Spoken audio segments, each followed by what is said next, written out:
The February meeting of the Thousand Oaks Council on Aging is now called to order.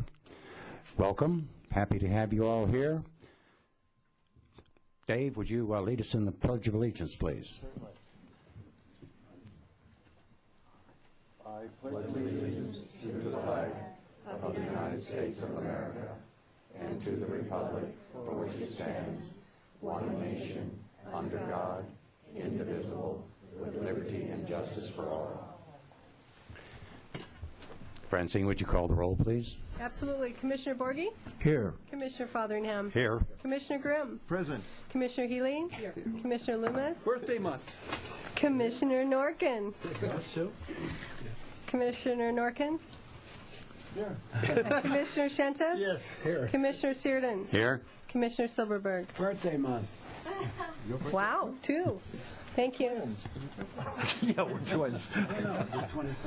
Now we come to our public comments, and for our first speaker, Mike Hauser, City Transportation Analyst. Mike? Thank you, Chair, and members of the Council on Aging, and what a great audience you guys have. I wish all of our meetings had this many people in them sometimes. But it's been about 5 months since I've been before the Council, and I just wanted to give you kind of an update on some things that are happening transit-related both in Thousand Oaks and county-wide. And one of the first things I want to announce is that the annual Unmet Needs public hearing for transit is going to be held next week. That's February the 7th at 1:30 p.m. at Camarillo City Hall. This is an opportunity for the residents in the various communities and in the unincorporated areas to let those people who make decisions regarding regional transportation know about those items and issues that you think are things that are needs that are not being met. And they will accept your comments and suggestions by either phone, mail, or email. And if you will go to the VCTC website, and that web address is www.goventura.org. They will provide you click on the Meetings tab. You'll see additional information of where to send in your comments to. And of course, you're also free to attend and encouraged to attend the meeting and give your testimony to the committee. That'll form the basis of a report that will be adopted by the Ventura County Transportation Commission later on this year. They will take all of these suggestions that have been collected, analyze and see if there are some unmet transit needs that we do have funding for that we could address, and also identify some that may be there but that we don't currently have the funding for. So it gets things on the radar, gets people discussing and talking. So like I say, if you have an item or an issue related to transit that you think isn't being addressed, this is a great forum for you to do that. Another program that started here in this past January was that transfers between the Vista service and the local bus operators is now free. So for instance, if you were to take a local bus here in Thousand Oaks to the Transportation Center or the Oaks Mall and then catch one of the Vista buses, you won't have to pay that fare. So you'll pay the one fare. So in theory, you could go all the way from Thousand Oaks to Santa Paula and pay just a dollar for that ride. So this is a program we're doing on a kind of on a demonstration trial basis to see how it works, and it could be actually become a permanent fixture of transit. It's one of the things that we're trying to do. One of the common complaints that we get and concerns that people have is the difficulty in coordinating services. So it's just another step that we're working on and trying to take.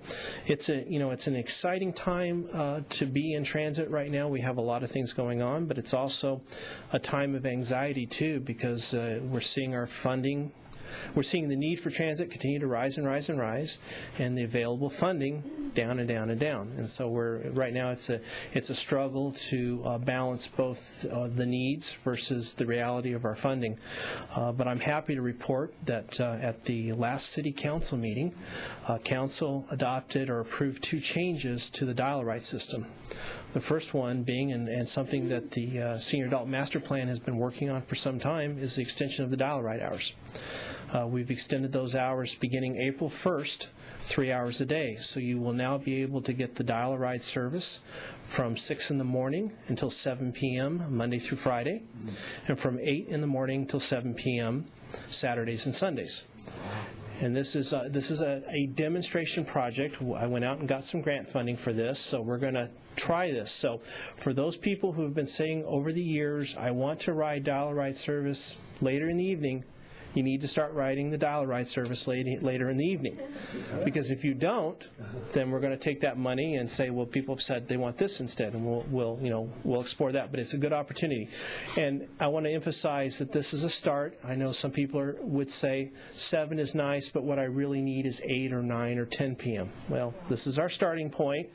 We'll work on this, and we'll continue to work with the Senior Adult Master Plan and other agencies to continue to try to expand that.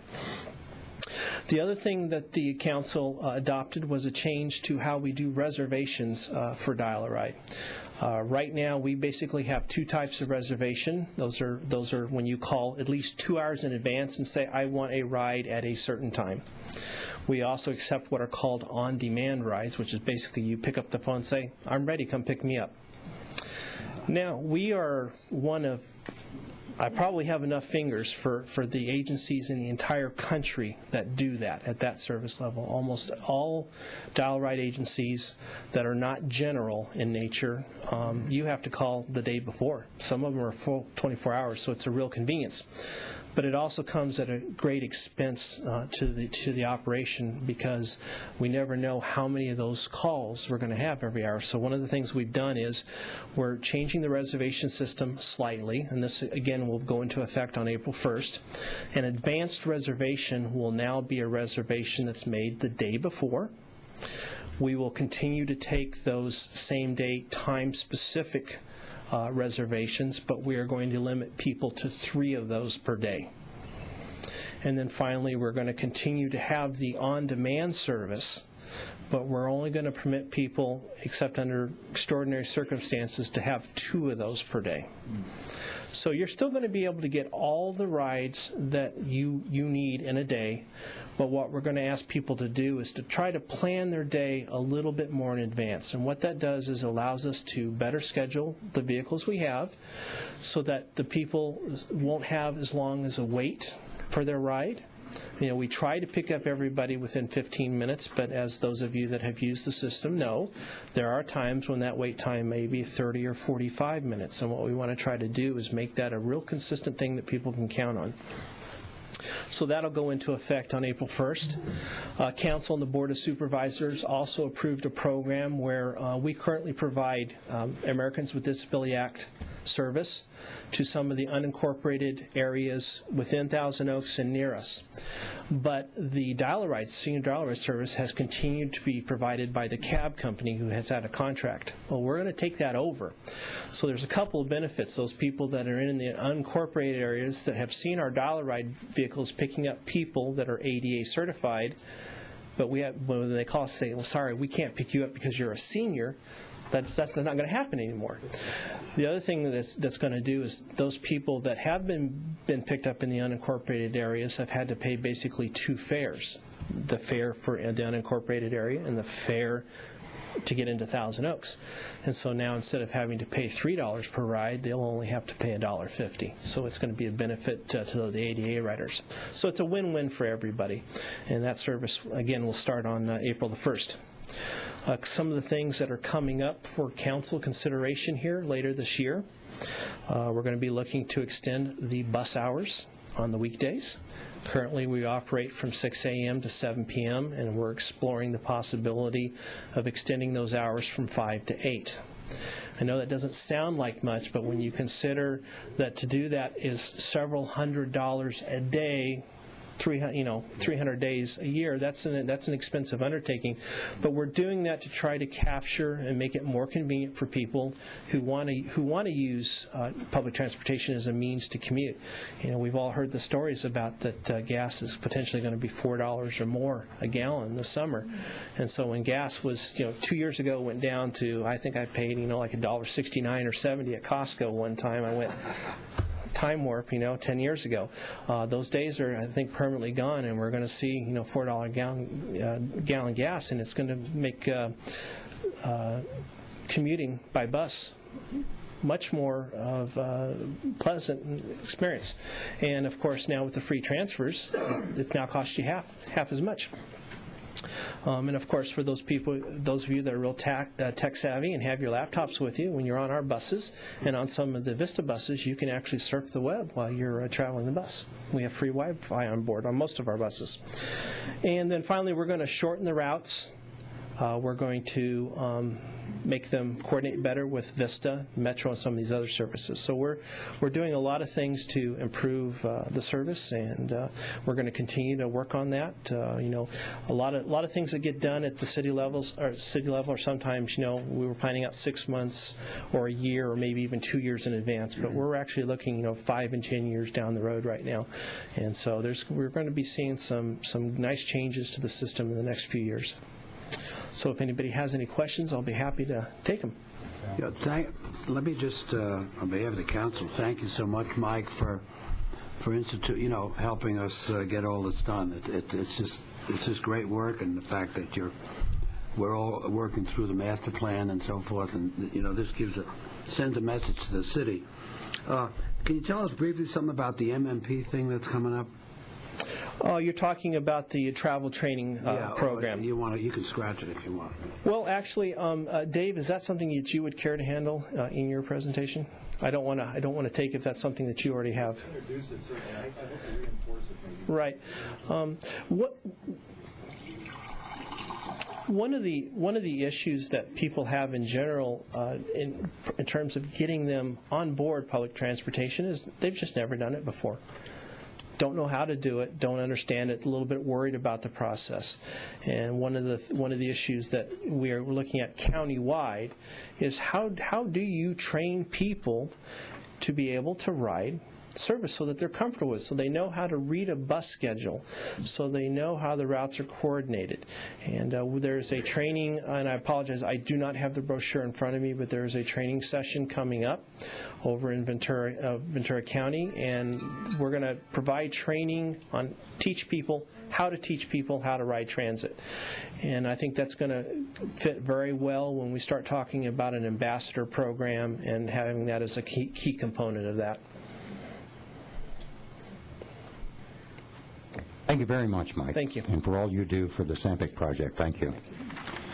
All right, Christina Challey from the Swingin Dolls. No, it's the Swing Dolls. Those are, by the way, two different things. Yes, they are. Thank you for for separating those two.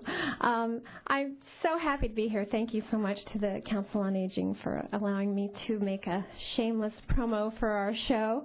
But first of all, I want to wish everybody a happy Groundhog Day. I guess you all know that today is Groundhog Day. Spring is going to be early this year, according to the groundhog. But anyway, yes, my name is Christina Challey. I'm one of the Swing Dolls, and we are a trio doing a show coming up a week from Saturday here at the Share Forum Theater. That's February 12th at 7:30, and we're doing a tribute to the USO. And this show, we take the audience back through 4 decades of music that they might have heard at a regular USO show.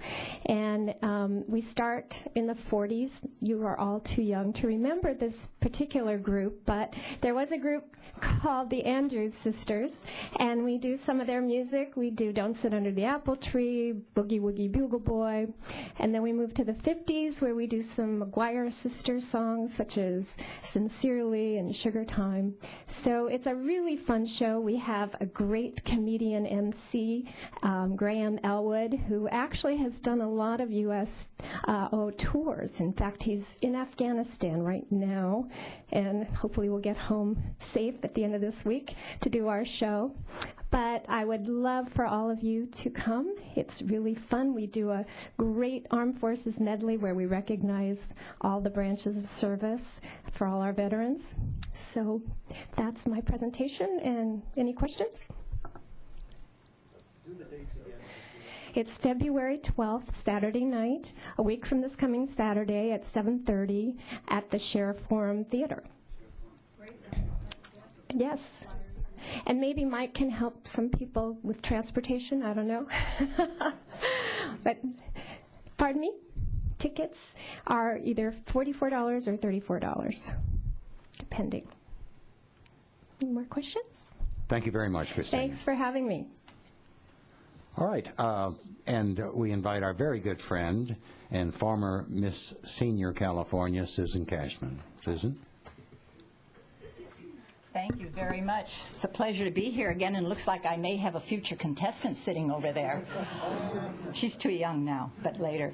I'm very happy to be back again. I am the director of the Miss Senior Canelo Valley Pageant.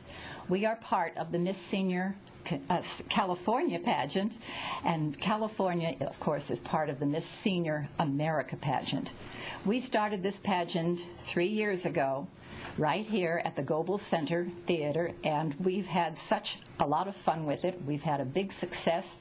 We've had at least 15 or 16 contestants. And California came on board in 1986, and Miss Senior America was founded in 1972.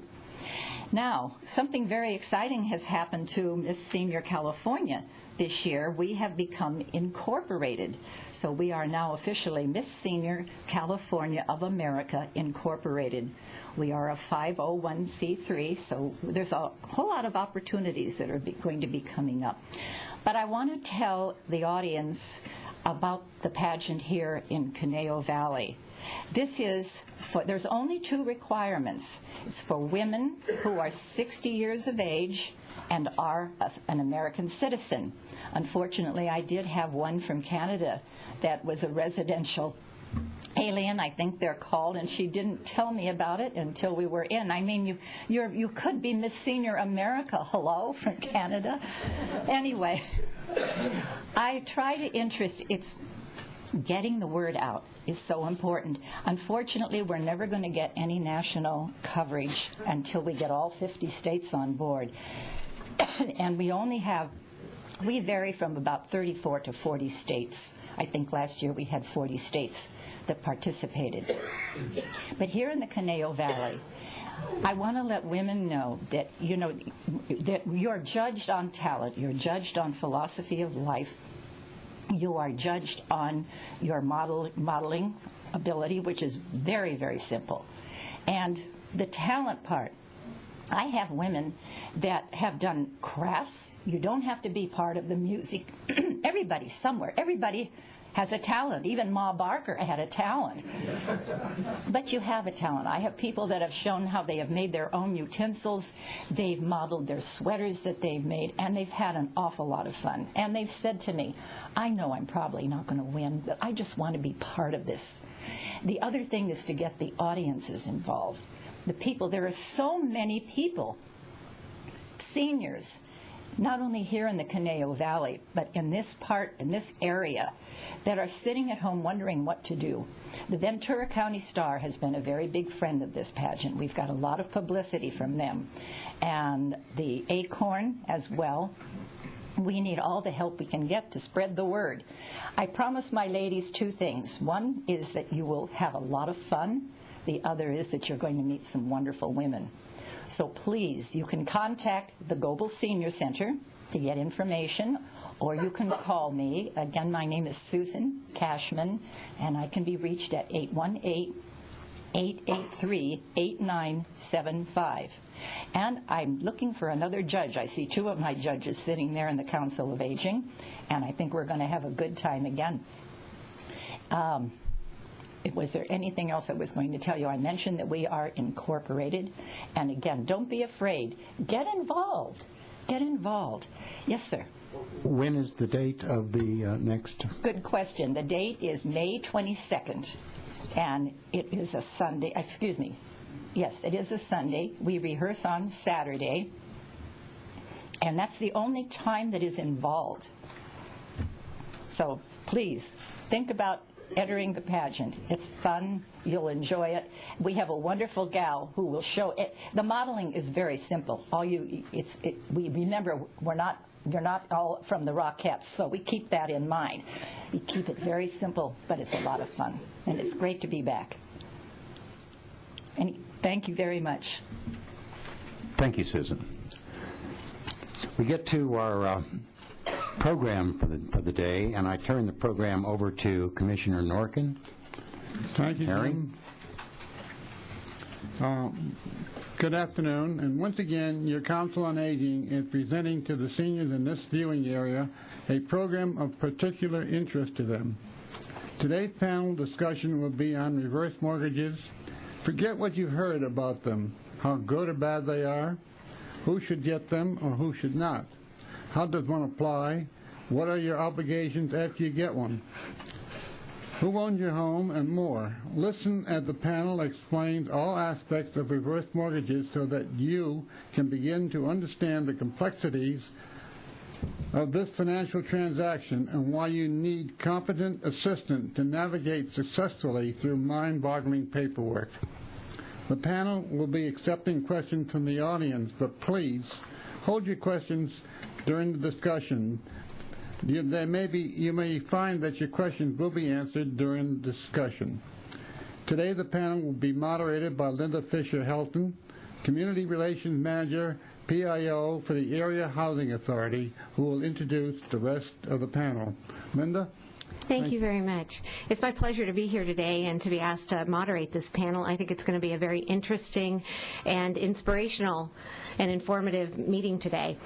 Our first panelist is Debbie Lee, and Debbie is the branch manager for Wells Fargo Home Mortgage in Camarillo and has been in the mortgage industry for 20 years, the last 10 years specializing in reverse mortgages. Debbie manages a team of Wells Fargo reverse mortgage consultants in Ventura, Santa Barbara, and San Luis Obispo counties. Debbie has been a member of the President's Club, Leaders Club, and the recipient of Wells Fargo's Community Service Excellence Award.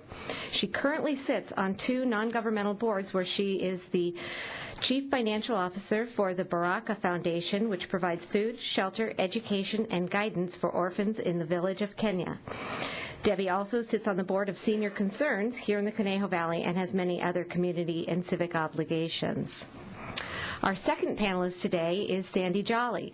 Sandy is a passionate senior advocate who has appeared on the Coach Ron Tunick Show and been featured in articles nationally. Sandy speaks to groups and individuals alike about the importance of understanding the consequences of reverse mortgages for their unique circumstances. Her focus is on what senior consumers need to know and do for their best interest in getting a reverse mortgage. Having drawn on Sandy's own personal experience, Sandy educates individuals of all ages through her website, elderfinancialterrorism.com, and her Facebook page, Caring Advocates Protecting Seniors from Reverse Mortgages. Our third panelist today is Lupe Reyes, and Lupe is currently employed by Cabrillo Economic Development Corporation as a home ownership counselor. Lupe. She has over 8 years of experience in the mortgage and lending industry. Lupe joined the counseling team in January 2009 and has been providing pre- and post-purchase counseling, mortgage default counseling, and home equity conversion mortgage counseling, also known as reverse mortgage counseling. She is a certified reverse mortgage counselor. In addition, she provides home buyer education to families and provides guidance through one-on-one counseling by setting realistic goals to make home ownership an attainable goal. Now, to my panel. And thank you all for being here today. We have a great group of experts today. Debbie, what is a reverse mortgage, which is often referred to as a home equity conversion mortgage, sometimes named Heckum, and who's eligible for a reverse mortgage? Linda, a reverse mortgage is a loan against a property for people that are 62 and over that allows them to tap into the equity that they have in their home, the captive equity that they may have in their home. They can convert that equity to cash, use it in a lot of ways, and not have to make a mortgage payment as long as they live in the property. When they move, if they sell, or when all the borrowers have passed away, then the loan becomes payable. There are no payments. It is a complex financial tool to be used in conjunction with your other retirement plans. What it does is it helps facilitate a lifestyle for seniors and allows them, again, to tap into that equity, the captive equity. Who qualifies? It's seniors 62 and over. 62. Has to be a primary residence. Can be on a single-family residence, a 1 to 4 unit as long as the individual is living in one of those units. Okay. Condominiums and townhomes. So that's what it works for. It does not work, unfortunately, on manufactured homes located in parks where a senior might be paying space rent. Okay. Thank you very much, Debbie. And I'm glad you pointed out that it is a complex financial tool, because I think that's something that all of our panelists are going to be talking about today. Sandy, health, personal situations, and financial circumstances are key issues that impact a senior's financial security. Before getting a reverse mortgage, what should I do, and how will I know if it's the right financial tool for me? Thank you for asking that question. It's great. The most important thing you have to understand, first of all, is as a senior or as a borrower, it's completely your responsibility to understand if a reverse mortgage is going to benefit you or to harm you. So I have 2 points to share with you about how you will know that. First of all, you have to understand the long-term consequences for your specific situation, your specific financial circumstances. The second point is you must get the advice of professional financial advisor, an attorney, a tax consultant who understand reverse mortgage contracts. As we said, they're very complex. So I encourage you also to discuss with these professional advisors the different options that may be available to you. With an attorney, what you need to discuss is advice on the final figures and costs of the reverse mortgage and the terms of the contract for your specific situation, the impact to your trust or will, your last wishes, your estate, and your ability to access public programs. With a financial advisor, they can help you decide which financial product is right for your need. For your retirement income, review your specific financial situation, your portfolio, your ability to meet the terms of the reverse mortgage contract, and to know where funding for required ongoing financial responsibilities will come from. You need a tax consultant to discuss what the tax consequences of a reverse mortgage will be for your specific situation, how you will take and use the money from a reverse mortgage. And in addition, you may need a physician's guidance as well. I'm a big advocate about including both the counseling and the reverse mortgage lender, which does not happen now, just to ask a simple question: what medications do you take and what illnesses do you have? Because obviously if somebody has a brain tumor or Alzheimer's, you might want to stop the conversation there without further counseling or further input.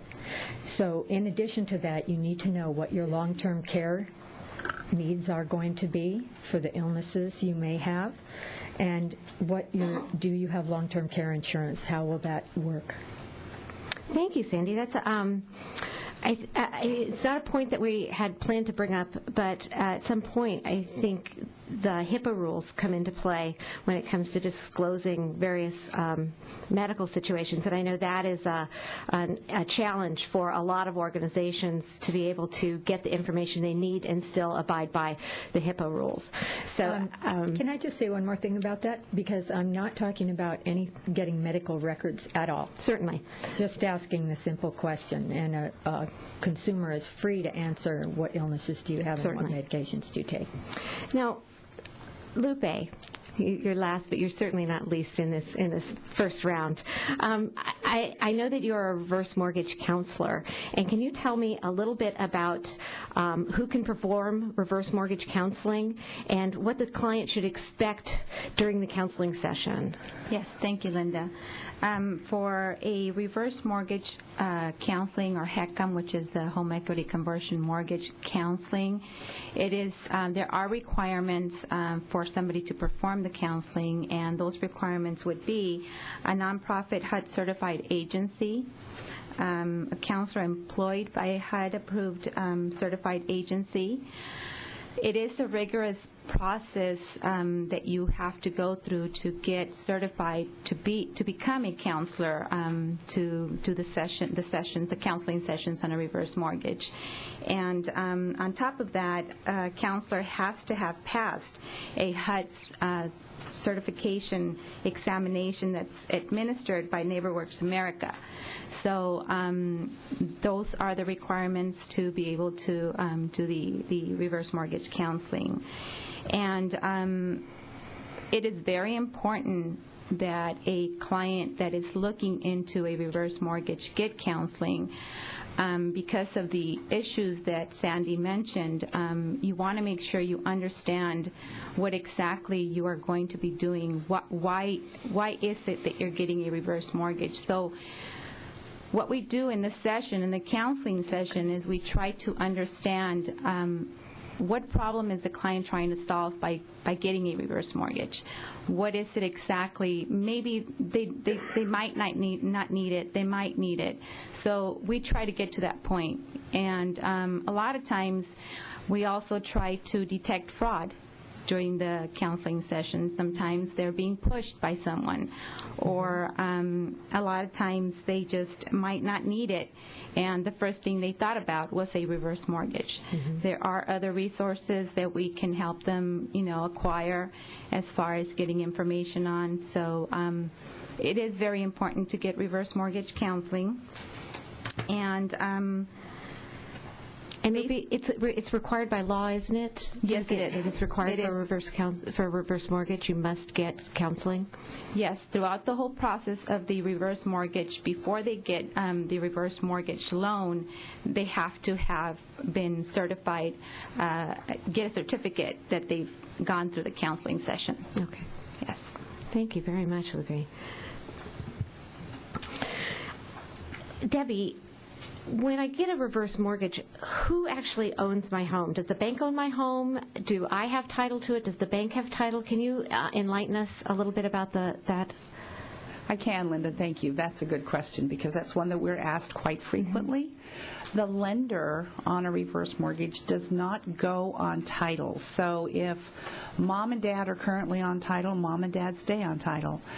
In the past, old reverse mortgages, I mean, we're talking prior to 1988, there were lenders out there, and Wells Fargo was not one of them, but there were reverse mortgage lenders out there. I think most of them were insurance companies, and they would actually go on title with mom and dad. So mom and dad and the lender. And so that's kind of where that bad reputation came from. When mom and dad passed away, guess who got the house? This was the lender. That's not a good situation. And in my business as a forward loan agent, I badmouthed reverse mortgages for a really long time because I didn't think they were great. But FHA came in and made some changes, and they continue to make changes to improve the product, to protect the senior. So sorry, I lost my train of thought. That's okay. The bank doesn't own the house. It's still mom and dad, and we can lend to trusts. So the senior is still responsible for maintaining the property just like they do today, paying the taxes, paying the insurance, keeping the property up, just like it is today, just like your obligations are on a conventional forward loan. Oh, thank you very much. Sandy, you had mentioned the terms of the financial contract, and I think that's what Debbie was starting to talk to us about. But what are the ongoing financial responsibilities when I have a reverse mortgage? As Debbie said, it's property taxes, insurance, and home maintenance. And in many cases, it's home maintenance to the lender's standard. And you have to plan ahead. You have to think, okay, how many more years do I think I'm going to... Sorry, I didn't have my mic on. I apologize. Your responsibilities are property taxes, insurance, and home maintenance, and often it's home maintenance to the lender's standard. You have to plan ahead. You have to plan how many years do I think I'm going to live, say 20 years from this point forward. So if you're going to live for 20 years, you need to plan how much are my property taxes, where is that money going to come from? If I'm going to live for 20 years. Where's the money going to come to pay my homeowner's insurance? And 20 years, obviously your home will need some repairs in 20 years. Maybe it needs a new roof, or maybe there are plumbing repairs. I know in my home there are plenty of repairs that happen every year. So where will that money come from? It's very important to plan ahead so you don't become in default. As of March 2010, there were more than 20,000 reverse mortgages in default for failure to pay taxes, insurance, and maintenance on the home. So this is why it is absolutely essential that you get the counseling from professional help. Sandy, is that a national figure, so we can put that figure in perspective? Or is that where does that figure, where does it come from, and what area does it came from? It's an FHA budget report. Budget report, so is it national? Yes. Okay. Thank you for clarifying that. Actually, I think it's an HUD budget report, and you can get it online. Okay. Thank you very much. Well, that really takes us to the next question. And Lupi, as our counselor on the panel, what is the process? Do people go get a reverse mortgage and then come see you for the counseling? Do they get the counseling first? How, planning is the key word here. How do they plan to address this? Well, Linda, your microphone. Many times, sorry about that. Many times, the client normally or usually they try to contact a lender, which is fine. They can do either or. They can contact the lender, get a little bit of information. Then the lender refers them over and lets them know that they have to get counseled. They have to do a counseling session with a HUD-approved agency. So it really doesn't have an exact step one, see this, step two, see that. As far as the steps in our counseling session for the client, what will happen in the session, we go over a broad variety of items during the session. We want to make sure that, like we've all said, it's a reverse mortgage might not be for everybody, but it might be very appropriate for some people. And what we do is we use we do their budget, and we kind of sort of see if they really do need a reverse mortgage or not. After that, during the session, we continue and we do an assessment on them also to make sure that they understood everything that we went through. Before they come into the session, what we do is we send them out a package, and that package gives them already some numbers, estimated numbers. We send them a booklet, and it's also a page as far as what to expect at the counseling session.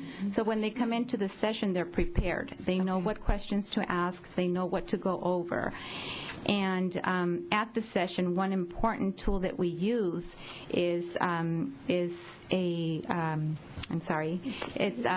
a software that we use, and it gives us feedback as far as if the client might be able to benefit of other resources at the same time. So that's what we cover in the session. Thank you very much. I appreciate that. We're going to jump back over to Debbie. And Debbie, I've heard about FHA insured reverse mortgages. What does that mean? Who pays for it? Who does it protect? What's the story? Good question. Good question, Linda. The FHA mortgage insurance is a requirement. It's an FHA loan, and any FHA loan has mortgage insurance tied to it. So the mortgage insurance premium there are two parts. It's calculated at 2% of the appraised value. So if the house is worth $500,000, 2% of that would be $10,000. So the upfront mortgage insurance premium would be $10,000. That's on the standard FHA reverse mortgage. So one of the things that, let me talk about what it protects. It protects both parties. It protects the lender and it protects the client. So in the event that the client lived longer, or the client has other assets, they have retirement accounts, they have CDs, they have whatever they've got, if the property value goes down, and we're all in that environment right now where our houses are worth a little less than they were 3 years ago, if somebody ends up being upside down on a reverse mortgage, they owe more money than the value of the property, The lender can't go after the borrower, the assets, any other assets, or the heirs for any shortage that there might be. So the insurance protects the other assets of the senior, because we're only it's just the house that the lender is interested in. So now, would you say that again? It protects the senior. The senior. Well, it protects. Well, let me take that back. It protects the lender it protects the lender in the event that the senior's upside down. They owe more money than the house is worth. Okay. So they owe $200,000 on their mortgage, and the house is only worth $150,000. Okay. The lender cannot go back to the senior, to their estate, or any of the other assets for that shortage. It's just the house. The lender would then go back to the mortgage insurance company for the premium that was paid. It also protects the senior. If the senior is taking monthly income, which is an option, and the lender ceases to exist, they're not around to make payments to the senior anymore, FHA standing right behind them, making sure that that monthly income will continue. So it protects both the lender and the senior. There is a new program out because fees have always been an issue with reverse mortgages. The fees have not been. It's not an inexpensive loan to do. Last fall, there was a Heckum Saver that's been introduced, and the Heckum Saver greatly reduces the mortgage insurance premium. So instead of a 2% premium, it's 0.01%. So it's huge. On a $600,000 property, you might have a mortgage insurance premium of $62. Okay. Reduces the benefit that the senior can get, but the fees are greatly reduced. Thank you very much. Lupi, could you tell us a little bit about what consumer protections are in place when you're dealing with a reverse mortgage? Well, there's actually... Sorry again. Getting to be a habit there. There's actually many consumer protections that are in place right now. For instance, one of the protections is on September 2nd, 2009, HUD published the final rule on Heckum counseling standardization and the roster. And that's where in October 2nd, that was the effective date of which all counselors that are providing Heckum counseling are required to meet the same standards. So everybody that's providing counseling for a reverse mortgage have requirements. And like I mentioned earlier, what the requirements were. So that's one. And then also, as far as the origination fees go, the Housing and Economic Recovery Act of 2008 established the new limits, and that was where the minimum that can be charged on an origination fee would be $2,500. The maximum is $6,000. So there's a cap now.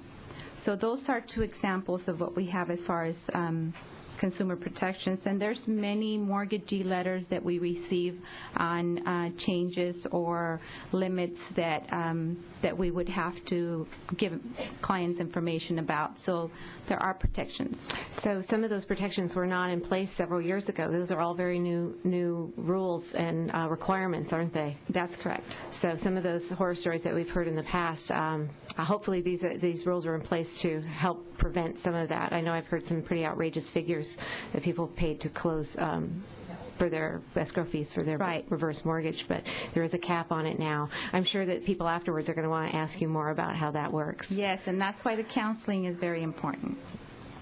Sandy, do homeowners have the same homeowner rights as in a traditional mortgage? No. Definitely not. They do not.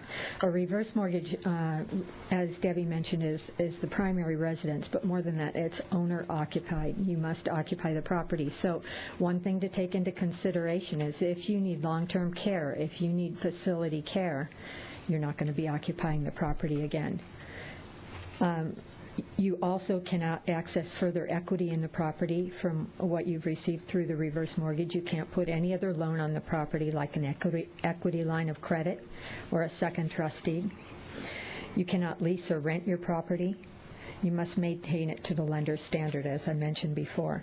And there are lots of public programs out there to assist you with property taxes and things like that. So it's, again, crucial that you get the proper counseling from your independent professional advisors to find out if this is the right product for you. And I do believe it's the right product for some people, and it's not for others. I think, as it was pointed out in the beginning, this is a very complex financial tool, and because of the complexity and the fact that you're talking about money, you need to have your experts along with you and being informing you of how this is going to impact you. Thank you. Thank you very much, Sandy. Debbie, can you tell us what are some of the common reasons someone gets a reverse mortgage, and if it's difficult to qualify, what kind of credit scores do you have to have, and things like that that would impact seniors? Certainly, Linda. Some of the most common reasons I think that we have today where that people use reverse mortgages are to eliminate an existing mortgage. So we have a lot of clients that currently are making a mortgage payment, and whatever that payment is, $800 or $900, it can be budget prohibitive based on their income today. Or if it's a husband and wife and one of them has passed, they've just lost half of their family income, and so they can no longer afford to make this monthly payment. So a lot of seniors are using this to eliminate a current mortgage payment to give themselves enough of a financial lift on a monthly basis to improve or maintain a lifestyle. One of the other things that we find is that seniors actually use these to help assist to pay for in-home living. So they really want to age in place. They have no desire to go someplace else, but they can't live on their own for whatever reason. So a reverse mortgage can pull that equity out and allow that senior to age in place and live in their house for as long as they choose to. We've had seniors that have paid for kids, grandchildren's college educations, or gifting their inheritance before they passed away. They want their kids to have their money now. The financial advisors have actually made the recommendations to do a reverse mortgage so that they can keep their assets that they currently have and let that recoup, let the investments recoup, and just tap into another asset. So there are lots of reasons, including a red Corvette. Not one that I would recommend, but, people have an airplane. People have their own reasons for doing them. So, and then as far as qualifying goes, the beauty of a reverse mortgage is because there is no payment, the qualifying is different. The senior has to have equity. It's an equity product, so there needs to be equity in the property. Credit scores don't matter. We don't care about income or assets. If there's a recent bankruptcy, that's not a problem. If you were applying for a forward loan and you had what do we call it? I call a forward loan, a traditional mortgage, and you had a bankruptcy, it would almost be impossible to get, or you would pay a huge a premium for that in the form of a higher interest rate. Reverse mortgages don't have that. So if there's a senior that's currently in bankruptcy, you could help them with a reverse mortgage. Again, it's equity. That's the key. And then the age of the senior. The older they are, the more equity they can tap into. Okay. Thank you very much. And you had referred to a reverse mortgage as a negative. Right. So there's no free ride. What I say is there's no free ride. I think we can all agree that there's not a free ride in life. A reverse mortgage isn't free. There are no payments. The lender is charging an interest rate. The borrower is not making a payment. Therefore, the balance is growing. It's called negative amortization. It's not a dirty word. It's just the way the loan functions. You're using the equity to facilitate a lifestyle. Okay. Negative amortization. Okay, so you need to be able to understand that. Yes. To understand how your loan is going to work. I think that's really a key technical term. Thank you. Sandy, where do you suggest seniors find reliable information regarding reverse mortgages? I'm going to rephrase that question a little bit. Sure. Because every senior has seen the myriad of TV commercials that define all the benefits available to you through a reverse mortgage. So I'm going to say what you need is reliable information on how a reverse mortgage will benefit or harm you. Again, I go back to the professional advice. You have one chance and one chance only to determine if it's going to benefit you or if it's going to harm you, and that's before you sign the reverse mortgage contract. These are very expensive loans. As Debbie said, it's critical that you understand what you're getting into and what it's going to cost you. You know, a reverse mortgage is a product that's going to affect you for the rest of your life, and you need to understand what you're doing before you get there. This is a time in your life when it's probably the biggest decision you will make at this time in your life, and it's very difficult to recover from a loss if that's what happens. You want to least afford to make a mistake at this time in your life. Thank you very much. And Lupi, I know that reverse mortgage counselors cannot give advice. And you were very clear with me when we were structuring some questions that you cannot give advice. But what would you tell me to do to prepare myself to come into a counseling meeting? What do I need to look at? Well, first of all, like I mentioned earlier, there's a package that we send out to you. Make sure that you read that package completely, understand everything in there. If there's something in that package that you do not understand, make your notes. Make as many notes as possible about questions that you have for the counselor. When the counseling session is done, you should leave from the session completely understanding what you're going to be getting into. It's not a bad thing, but it might not be good for you, or it might be good for you. So my advice to everybody that's looking into getting a reverse mortgage is make sure you get all the information possible that you can get, and make sure that when you go into that counseling session and you leave there, you completely understand. One of the things that we do in that session is we go over a questionnaire, and in that questionnaire, we ask a good 10 questions. From those 10 questions, we want to make sure that our clients answer at least 5 of those questions. And if they do, then that means they kind of understand. And sometimes we can hold the certificate back if we see that the client doesn't understand it. So just make sure you get as much information as possible and ask as many questions as you can. And just, Lupi, one last final question before we open the questions up to the audience. You need to have the certificate to get the loan. You need to have the mortgage counseling certificate to get the loan. Is that correct? That's correct. And what happens if you don't? And can you repeat the counseling? And can you bring a trusted person with you to the counseling?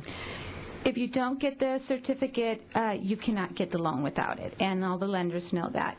Yes, you definitely can get a second counseling session, and if you feel, sometimes if you bring family members with you that understand a little bit the terminology better, they might be able to explain it a little bit different to you where you can understand it. So definitely bring someone with you. We have no problem with that.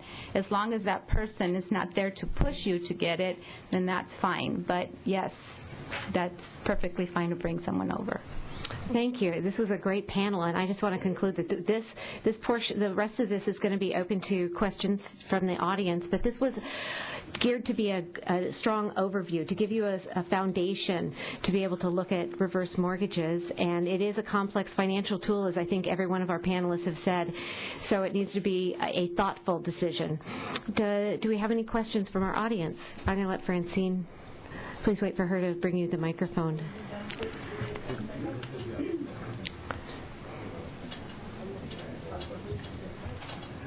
My question is there a fee or a charge to go to these the counseling session? There is no fee in place yet. We are doing free counseling right now, so take advantage. We haven't had a fee set yet.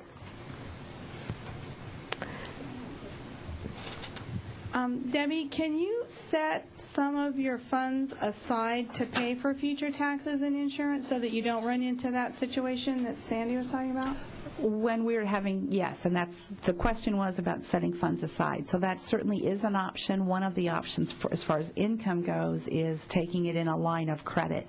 And if you do that line of credit, then you do have access to some additional equity down the road to help you pay for taxes or insurance or maintenance. So it can be done.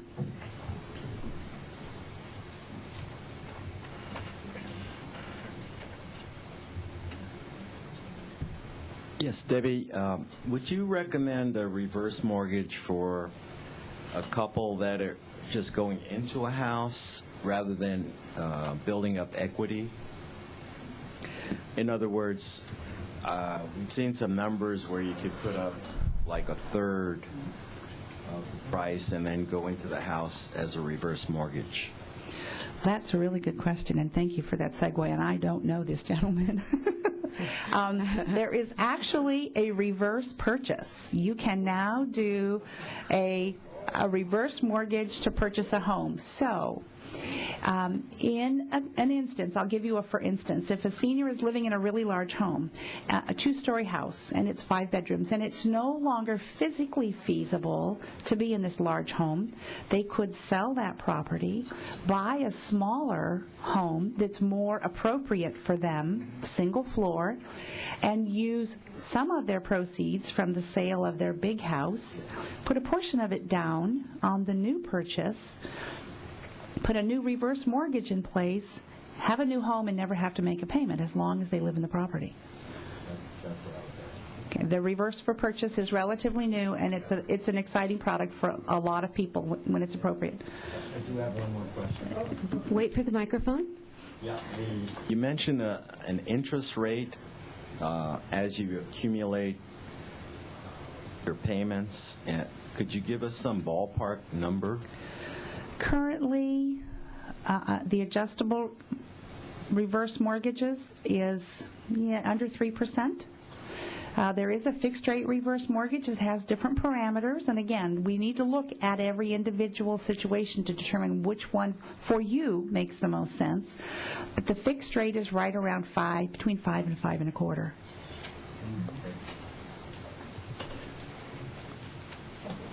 Back here, I'll come back up front. Yes, Lupe, question for you. Who sent you to school and who pays your salary? My employer does. And is that the bank? No, it's Cabrillo Economic Development Corporation. Cabrillo Economic Development Corporation is a nonprofit organization. And they sent you to school also? They sent me to training, yes. Okay, thank you.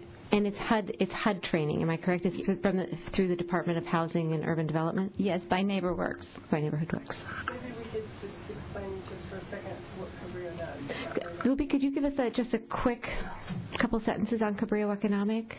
Sure. Cabrillo Economic and Development Corporation is a nonprofit organization, and our division, what we provide is counseling. We do counseling for pre-purchase, post-purchase. We do reverse mortgage counseling, and we also do foreclosure counseling for people that are losing their homes. And it is at no charge for anyone to go through the counseling. So that's what we do in our division. We have other divisions at Cabrillo, and specifically at what their duties are, I'm not sure. But as far as our division, that's what we're focused on. And we assist people in getting their home, and we assist them in keeping their home, and then we also assist the people for the reverse mortgages as far as the counseling goes. So, Lupe, I'm going to ask you a couple more questions. Sure. I hope I'm not putting you on the spot, but there are only, as I recall, there are only 2 HUD certified, and HUD is the Department of Housing and Urban Development, certified counseling organizations in Ventura County. Is that correct? Yes, and that is Cabrillo and also SurePath. SurePath, which used to be consumer credit counselors, but they're SurePath, and I believe they're in Camarillo. Yes, and to provide the Heckum counseling, there is a roster that you can go to, and they will give you the list of counselors that are HUD approved and certified to provide the counseling. Okay. I do have the number for that, and or you can look it up online. You look it up as the FHA Heckum roster, and that's where you can find the names of the certified counselors to provide. Thank you. And Heckum is H-E-C-M? M, yes, Okay. H-E-C-M, which stands for the Home Equity Conversion Mortgage. I have a question for Debbie. You said that the lenders are no longer put on deed like they were before. Now the mom and dad are only on. Well, when mom and dad pass away, who owns the house? I mean, there's a big loan. The balance has been growing because no payments have been made. Who's going to pay that off? I mean, the house essentially does go to the lender.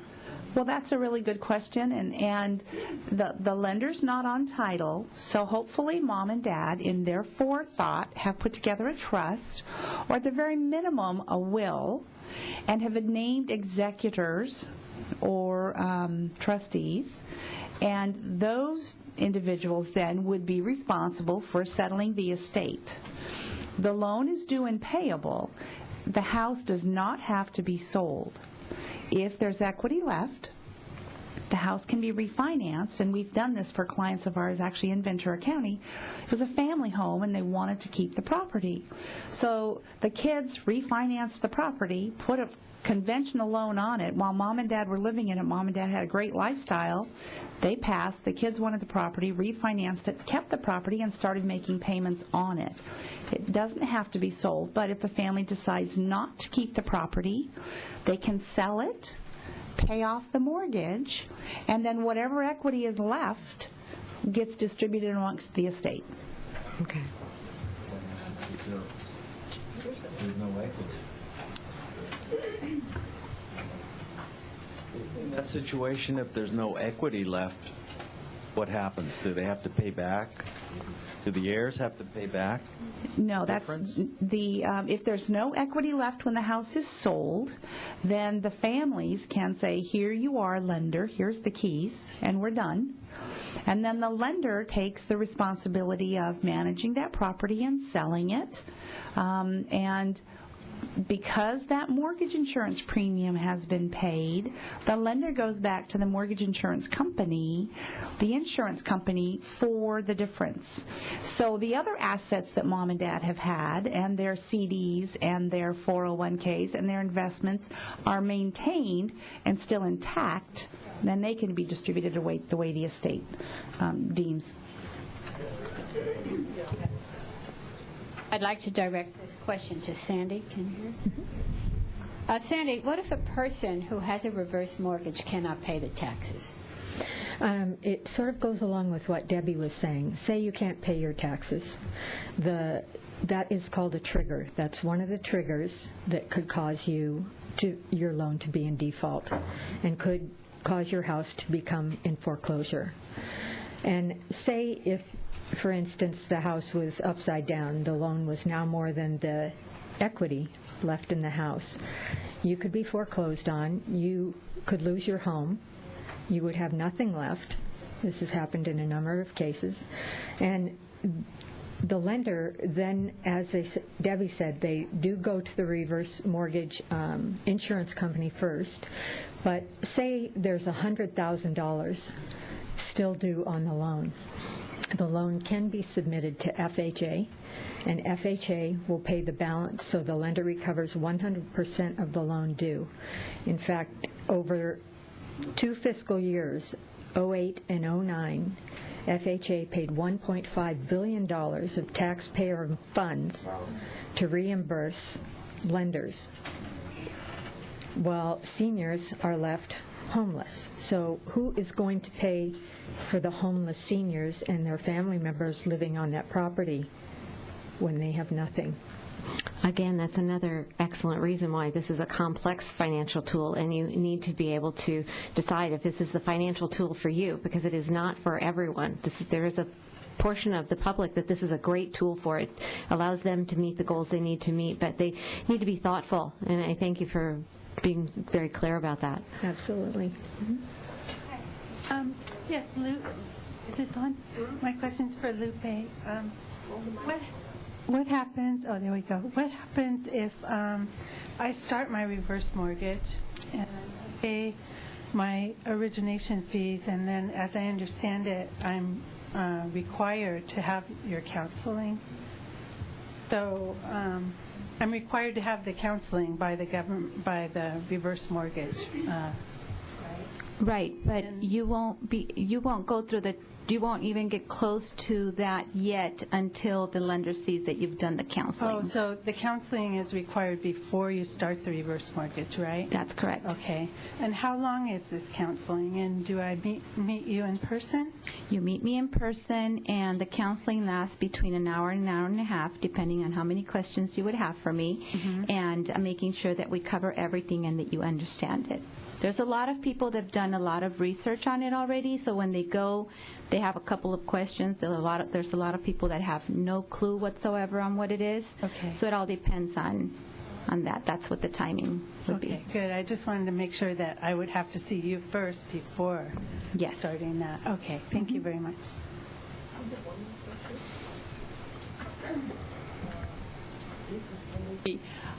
What is your background? What is your education and experience for this senior counseling? I've done the reverse mortgage counseling. This is going to be my third year. And we have to have training on it. Every 3 years, we have to get recertified. So it's a professional training, not based on your professional background. It's a professional training provided through HUD, and you have to pass that training. Am I correct? It's a very difficult exam that goes with that training, and if you pass, then you can do the counseling, and then you recertify every 3 years. Every 3 years, you have to recertify. You have to do the training, and you have to retake the test. And as you were saying to us prior to the start of this meeting, there's a lot of people who do not pass that test. Yes, it's a very complex test. Thank you. I think we had some questions up here. Okay. Just have a quick question. Sandy, you mentioned there were 20,000 homeowners in default. Where are those people living? Who's supporting them now? Well, right now they're in the process of either being in default or foreclosure. But once their home is foreclosed upon, it depends on the status of the home. If there's any equity left in the home will be sold to pay off the loan, and they'll receive the remainder of the proceeds. If there isn't any equity left in the home, the senior will be left homeless or living with relatives. I think, Debbie, did you have a comment? I do. And yes, FHA recognizes that that is an issue, and they are currently working on trying to correct that. But I also know that individual lenders work with seniors to try and get those taxes caught up, putting them on payment plans. Nobody wants to see a senior out of their home. That's not the intent of the program. And so FHA is working on, they don't have it ironed out completely, but they are looking at some stopgaps to put in place for those kinds of situations. As with several of the financial communities, it sounds like there's a lot of investigating going on right now and determining what protocols and protections need to be in place. And it sounds like there's been a start to some of those protocols, and as Lupe pointed out, what some of those are, but that's going to continue. And so people need to stay current. If they're interested in a reverse mortgage, they're going to want to stay current in this field and become very educated in what is happening now and as it moves forward, because you're anticipating that there will be changes. Is that correct? That's correct. Okay. Just one more comment about that, too. There's a lot of conversation happening with FHA and HUD and about that, because the process at one point was to speed up the foreclosure. So that's why everybody's trying to come to some agreement and realize that this is a problem. And I don't think that the problem has been seen as the magnitude it is. I mean, for the individual, and that's where I'm coming from. I think that's true with is home homeless. That's too many. Well, I think that's true with all of the mortgage products that are out there, that this is not a specific group. I work in affordable housing. I get calls every day from people who are losing their homes based on the financial decisions they made and what they anticipated in the future. And so, again, it is the right product for a certain number of people. It is not the right financial tool, and it needs to be seen as a tool. Right. But all of the mortgage products are certainly being looked at right now, and anybody who's trying to get a mortgage is probably getting a lot of different information about what's happening in that field. So I think it's going to be an evolving field, and I think that's a good thing. It is never good for anyone to be homeless and lose their home. That is a terrible solution. Unfortunately, it is part of the reality when you have certain products on the market that cannot be sustained by the income. Right. So, and not specific to seniors. I think we have some questions up here. Yeah, I wanted to ask Lupe a question about your counseling. I noticed that you mentioned financial. How deep does that go? Is that just their income, or do you have ideas of their debt? Or do you go into a deep financial analysis of their ability to sustain this thing? We have the ability to run their credit if they like. A lot of clients are very, they don't really want us to run their credit. They just don't like it. They're afraid of it. But we do go into detail as far as what their payments are. We want to what we do is we have an actual budget sheet, and we ask them to bring as accurate information as possible. So yes, we try to get to that point as much as we can. And I noticed you also have questions to determine competence, et cetera. Do you have anything about health? Is that part of your evaluation? Is that part of your counseling? Well, one of the questions that we ask them is if as far as insurance, if they have health insurance, they might benefit from other types of assistance on that. But as far as them being competent as understanding what's going on, the 10 questions that we have are coming from HUD. They are the ones that provided these questions that we ask the clients. So once we ask the clients these questions and see if they do understand it or not, then we go from there. Yeah, I understand that. I'm back to the health question, though. I didn't understand what you said. Are there questions in your counseling that dig into the health history of people that might be applying, or is that part of your world at all? Not very much. A couple of questions do ask as far as if they've been hospitalized in the past 6 months. Would it be reasonable to say that it's possible that someone could pass your test and still be on the wrong end or making a bad decision that really aren't for health reasons, financial reasons, or whatever that might? In other words, for you, they either pass or they don't. Is that right? Right. So there's no in between all of that. Well, it could be. If I feel that it's a little iffy, we have the authority to hold on to the certificate. If we feel that we just don't think that the client should get the certificate. Okay, so there is a situation in which you would basically make a decision. Oh, yes, there advice. is. Okay. All right, and one other little quick question. We were using that example a few moments ago about you passed away, you were upside down on your house, you owed money on your taxes, and the trust takes over. Can the trust sell the home if there's, are they free to do whatever they wish with it, including turning the keys over to?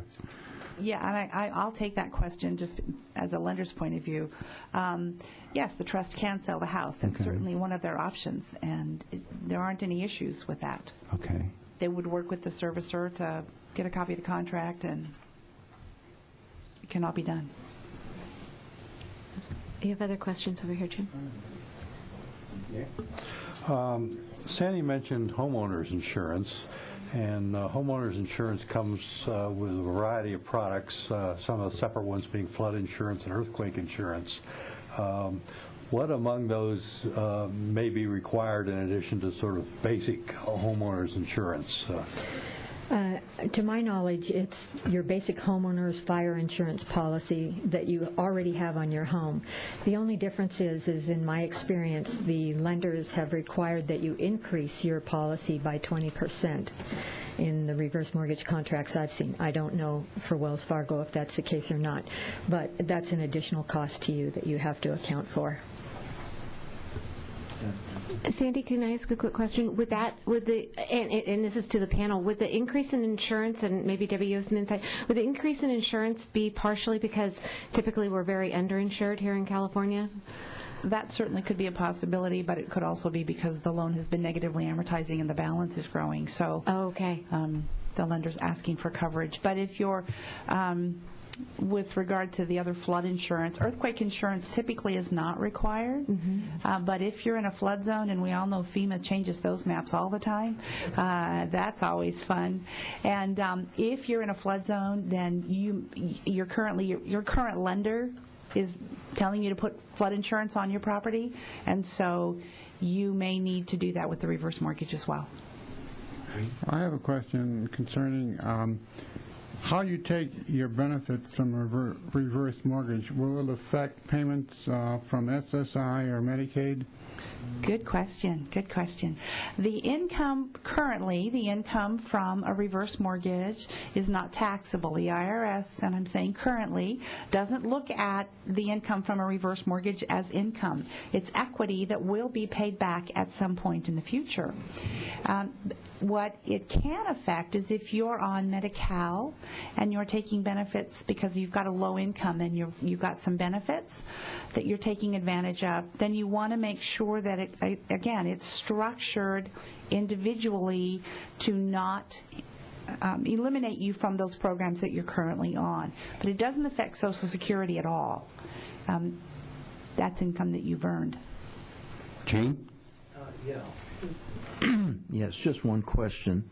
Other than if somebody has a mortgage in place, reverse mortgage, if they're in default because they've not paid taxes or they've not paid insurance or not dead yet, is there any other way they're in default? Yes. There are a variety of ways. As I mentioned, those are called triggers, and Debbie can talk about those as well. But if you don't occupy the property, you're in default. If you don't pay your taxes, insurance, or maintenance on the house. And my parents' reverse mortgage lender has a yearly inspector that comes out to make sure the home is maintained to their standard, the lender's standard. What other triggers are there, Debbie? Really, I mean,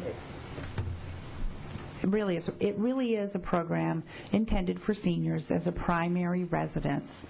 And as long as one of the seniors is living in the property, nothing changes, except they still have to pay those taxes and they still have to pay the insurance and the maintenance. And I'm unaware that, and I can only speak for Wells Fargo, I don't believe that we're sending anybody out on an annual basis. Well, let me ask a follow-up to that. How did you phrase that? If you're not dead yet. No, what if, that part I got. Let's say that you have to go to a nursing home or a facility for 6 weeks, and there's no one else living in the house. Is that a trigger, or is there a time frame, or what's the reality of that? What if you can't live in the house for 3 months? If you can't live in the house for 3 months, and again, I can speak to Wells Fargo servicing policies. If you're out of the house, I will tell you what the note says. The note says that you have to occupy the property for 30 days. I mean, within 30 days. It has to be. We have to be notified if you've moved out within 30 days. However, we also recognize that there are issues where seniors become temporarily ill and need to go into a facility. And if they're out of the property for longer than 2 months, we want to know. And we want to know because we want to know, where do we contact you? How do we get a hold of you if we have a question or we want to send you something and it's coming back in the mail? If you're out of the property for a period exceeding 12 months because of physical or mental illness, and this is actually in the note and the deed, for 12 months, then the lender could, because you're not coming back. If you're coming back, and it's been a long recovery, but you plan on coming back, then certainly you work with the servicer and say, I'm coming home, and I'm planning on that. Okay, thank you.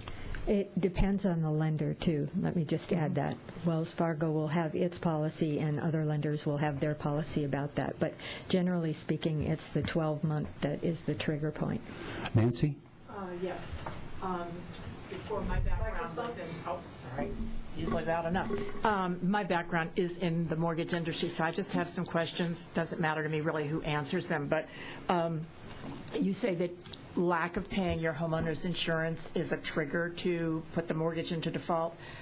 Why would this loan be handled differently than a forward mortgage or a traditional mortgage, where the lender, what they do normally is they put their own insurance on there? It is more expensive, but just because you don't pay your farmer's premium today doesn't mean that your current mortgage company is going to foreclose on the house or put you in default. That means they will place what's called lender-placed insurance on the house and charge you the higher premium for it, but not, the house doesn't go into default. It's two different issues. Why would the lender not just protect the loan themselves instead of putting that house into default?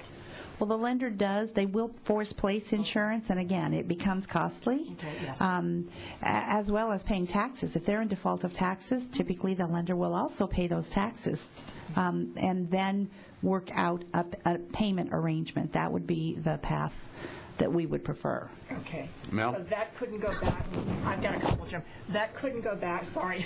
That couldn't go back into the balance. I mean, that becomes another payment issue, right? Well, again, it depends on the situation. If the senior passes, and there are delinquent taxes and there are delinquent insurance premiums that are due, then it becomes a part of the loan balance to be paid off. Okay. My other question is, and probably Debbie on this, when we work with the various states, and we worked a lot in foreclosures, and it's such an unfortunate situation, but all the states had a lot of consumer protections on foreclosure. Some of them that the person could live in the house really for as long as a year without making a payment. Different states were different. Now, because this is a special program, do the states still get to apply the same protections to the consumer, or does this have one set of protections? I think Sandy mentioned something about speeding up the process, whereas we found they were very different in the different states.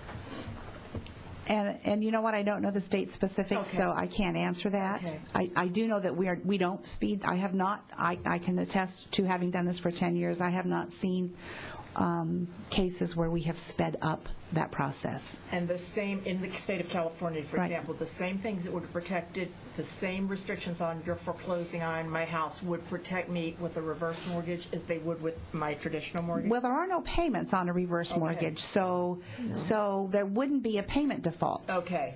There's not a payment default. So when one of those triggers happens, that's when, as opposed to a payment default. And again, FHA recognizes that that is an issue, and they are working to try and figure out a remedy for that. Okay, thank you very much. Let me just add that the state regulations are, it's an FHA-insured government loan.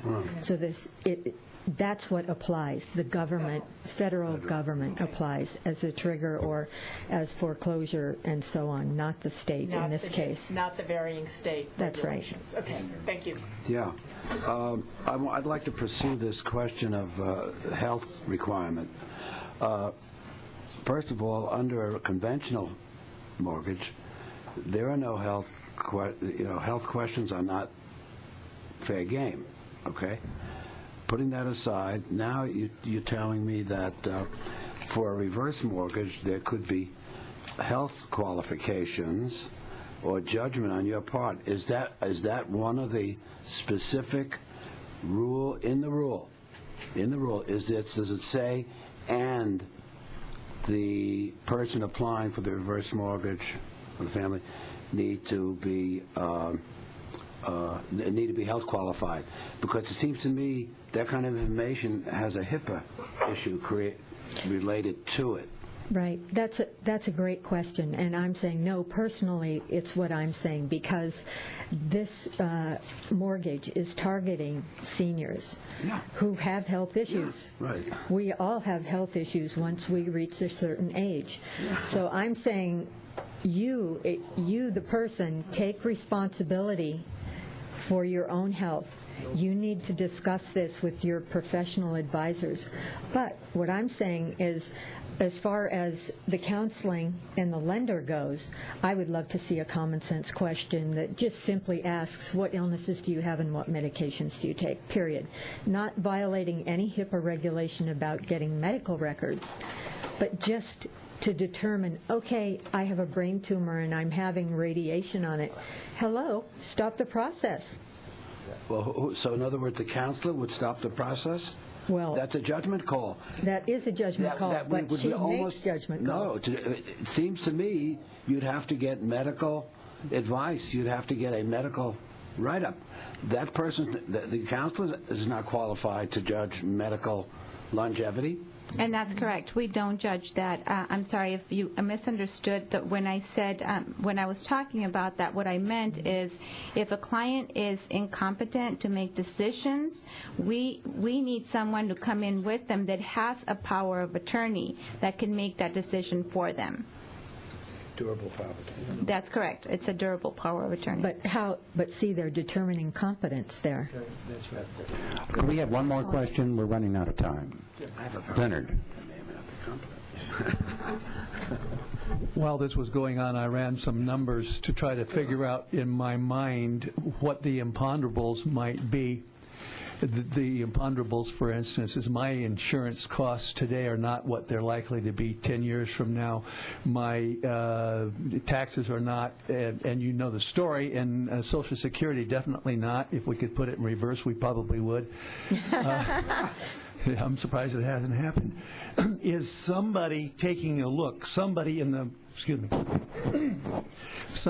panel, is somebody in the panel looking over the shoulder of the financial counselors to say, hey, look, when you say that inflation is only going to be 3% over the next 20 years, or when you say that insurance rates are only going to rise by 1.5% over the next 20 years, Mr. or Ms. Counselor, you're giving the applicant wrong advice. They use actuarial tables, and those are done at a really high level, way above my pay grade. Those are the analyzers and the analyticals that. Now, the financial advisors are using the actuarial tables, but who amongst you checks to be sure that they put their finger on the right point in the actuarial tables? Well, who put their? We didn't know what was going to happen with this real estate economy either. I mean, nobody can predict the future. We can. Sure, that's a little bit of that is an ally, but it's kind of a separate view in my way of thinking. For a long time, advisors have used a 5% rule for $100,000 invested and all the rest of that kind of business, and that probably will go on forever. But I'm just looking at who is the reality check. Is there someone amongst you who is the reality check on the financial advisors? Well, amongst the financial advisors, that would have to be their industry. That would. So none of you checks that for reality? Well, HUD is the governing agency, and they're the ones that do all of the research and the predictions and the estimations of what they think will happen in the future as far as reverse mortgages go. But when you're talking about in the financial arena, I'm assuming that you're talking about the financial planners and advisors and CPAs and those kinds of people. Well, it seems to me that we have an advocate and we have a lender and we have a counselor, and I'm trying to get into the truth of the process here. And if somebody isn't double-checking those figures, then I have some doubts about them being a useful tool for making a decision about whether or not else equal, the I understand. the reverse mortgage is good for me. Leonard, I think I can help you a little bit there, and that's that this panel they are not financial planners. Yeah, I know that. Okay, so, and the qualifications for a reverse mortgage are very different, and when they say this is a very complex financial tool, one of the things that they are saying is you need to bring in your experts. You need to figure out what you need for your situation, and that might be your CPA, it might be your financial planner, and they are the ones who are going to have that information about how much money, what you need to do. Exactly, but it's not on this panel. But nobody on the panel is responsible for that double check. Well, let me just add to that. What I've said all along and from the beginning is you need a financial planner, financial advisor, and an attorney and a tax consultant who understand reverse mortgages.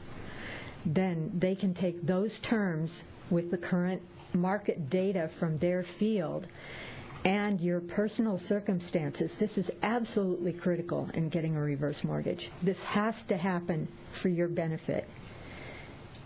Then you get the best guess of whether this is a financial tool for you. It's up to you. Thank you very much, Sandy. I know that they're asking us to wrap this up, and I know there's many more questions, but I want to thank our panel today and the Thousand Oaks Council on Aging, and Debbie Lee with Wells Fargo, Sandy Jolly, Senior Advocate, and Lupe Reyes with Cabrillo Economic. Thank you very much for being here today. We appreciate it. Thank you. And thank you very much, Linda, for a job well done. All right, we're going to be moving into the business portion of our program. You're most welcome to stay.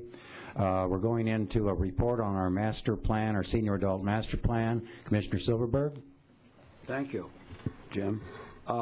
Real quick, because time is running short, and I just want to remind our listening, viewing audience and others that the senior adult master plan, we call SAMP, is now under implementation, and we're following an implementation plan. There are 6 committees. Each month, we would like you to hear from 1 or 2 of these implementation committees as their progress proceeds. Each implementation committee has a team leader, and it has a Council on Aging advisor. And so for the next report, I'm going to turn the mic over to our advisor, Council on Aging advisor, Gene Borghi.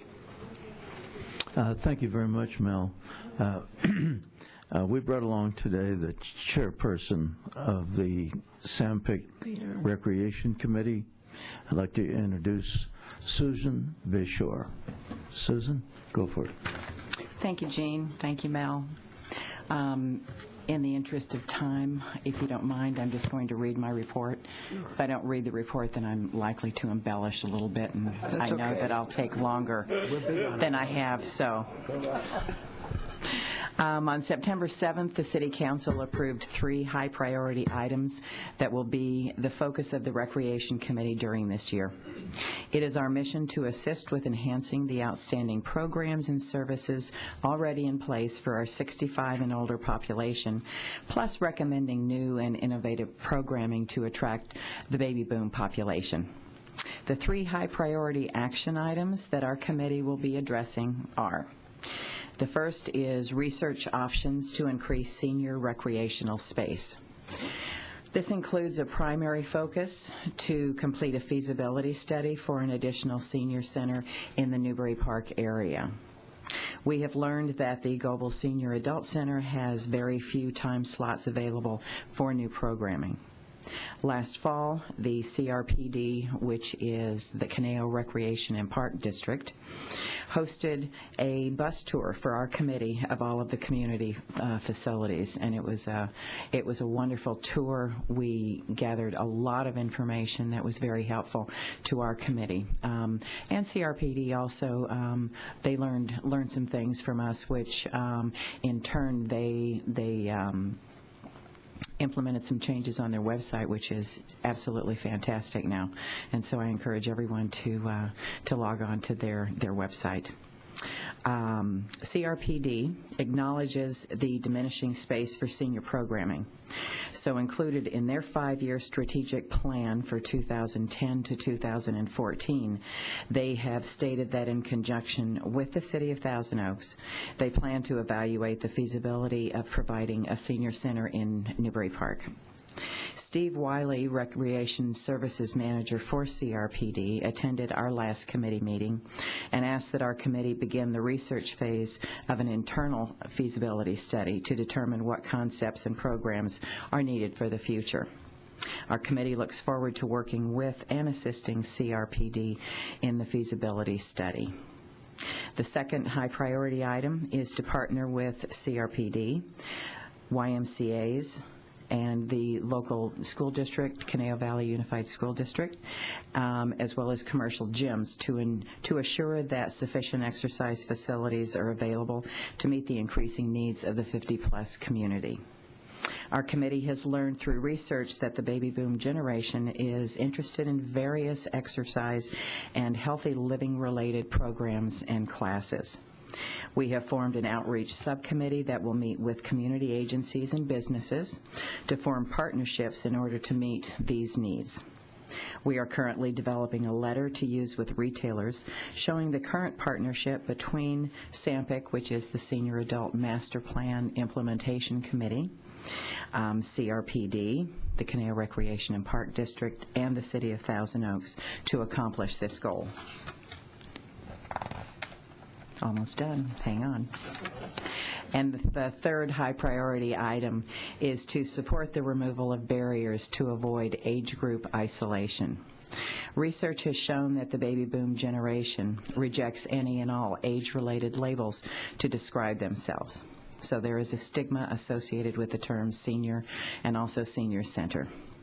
Our committee will be recommending a name change and a tagline for the Goble Senior Adult Center. Now, what I would like everyone to please understand is that the Goble name is going to be attached with any recommendation that we put forward. There's a lot of history associated with the Goble name. We understand that, and it must. We feel that it must stay in place. Taglines. Now, taglines are a few words meant to motivate, persuade, and inspire. Examples are reach out and touch someone. Anyone know where that comes from? AT&T. Don't leave home without it. American Express. The Uncola. 7-Up. Okay, so those are taglines. By using a tagline for marketing purposes, we hope to encourage maturing adults of all ages to take part in programming and services provided through CRPD. We will be surveying the Council on Aging, the members of all 6 SAMPIC committees, and the Goble Senior Commission with our recommendations for name change and tagline proposals. The decision, though, ultimately, for the name change and the tagline ultimately rests with Caneo Recreation and Park Districts. So ours will be a recommendation, and then hopefully we'll hear some positive feedback from CRPD. That concludes my report. Any questions? No, we are working on a program to clone you, but other than that, no. Thank you very much. Thank you, Jim. Yes?